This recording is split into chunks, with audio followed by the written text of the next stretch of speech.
ஜீவவசனம் கூறுவோம், சகோதரரே சேர்ந்தே எக்காலம் ஊதுவோம். கர்த்தருடைய நாமம் மைமைப்படுவதாக.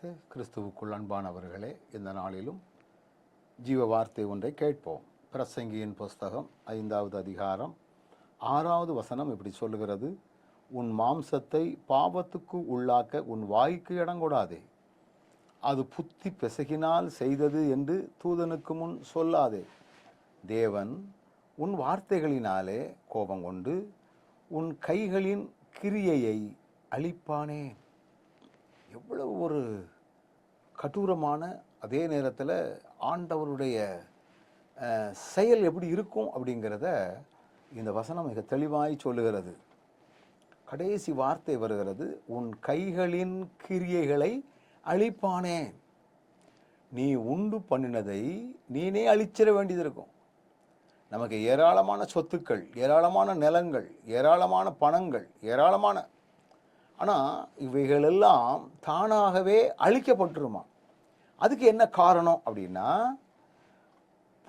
மாம்சத்தை பாவத்துக்கு உள்ளாக்க வாய்க்கு இடங்கொடாது கொடுத்ததுனால. சில சொல்லுவாங்க, நான் கோபத்தில் இப்படி பேசிட்டேனே, நான் இப்படி பேசியிருக்க கூடாது தான், ஆனால் இப்படி ஒரு வார்த்தை என்னையும் அறியாமல் வந்துட்டேன். வார்த்தைகளை பேசுவதற்கு முன்பதாக ரொம்ப கவனமாக இருக்கணும், ரொம்ப கவனமாக இருக்கணும். ஒருவேளை நீங்கள் பேசுகிற காரியங்கள் எல்லாம் நியாயமாய் உங்களுக்கு தெரியலாம். எனக்கு தெரிந்த ஒரு நபர் உண்டு. அடிக்கடி அவர் சண்டை போடுவார், வாய் குளறி பேசுவார், பிறகு கொலைவார். தான் இப்படியெல்லாம் பேசிவிட்டோமே என்கிற உணர்வே அவர்களுக்கு இருப்பதில்லை. ஆனால் வசனம் என்ன சொல்லுகிறது பாருங்கள்: இதெல்லாம் நான் புத்தி பிசகினால், அவசரப்பட்டதினால் நான் இப்படி பேசிவிட்டேன் என்று நீ சொல்லாத. ஏன்னா நான் என்ன வார்த்தைகளினால் கோபம் கொள்ளுகிறேனோ அதன் நிமித்தமாக நம்முடைய கையின் கிரியைகளை ஆண்டவர் அழிப்பார். அதனால தான் உன் கைகளின் கிரியையை அழிப்பானேன் என்று சொல்லப்பட்டிருக்கிறது. நாமவே நமக்கு நம்முடைய வாய் பிசகினால் பேசுகிற வார்த்தையின் நிமித்தம் அழிவை உண்டு பண்ணுகிறோம்.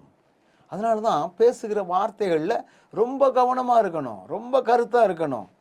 ஆண்டவரே, நாங்கள் ஞானத்தோடு செயல்படுகின்ற கிருபைகளை நீர் எங்களுக்கு தந்து வழி நடத்தும். கேட்போமா? நல்ல ஆண்டவரே, அருமையான இந்த வேளையிலும் நாங்கள் பேசுகிற வார்த்தைகளில் கவனமாயிருந்து பேச எங்களுக்கு கிருபை தாரும். சில நேரத்தில் நாங்கள் கோபமாக என்னத்தெல்லாமா பேசியிருந்தோம், பிறகு புத்தி பிசகினால் பேசுகிறோன்னு நாங்கள் நினைக்கிறோம். ஆனால் இதுதான் எங்கள் அழிவுக்கே காரணமாக இருக்குது. இதை உணர்ந்து நாங்கள் செயல்படுகின்ற பலனை தந்து வழி நடத்தும்.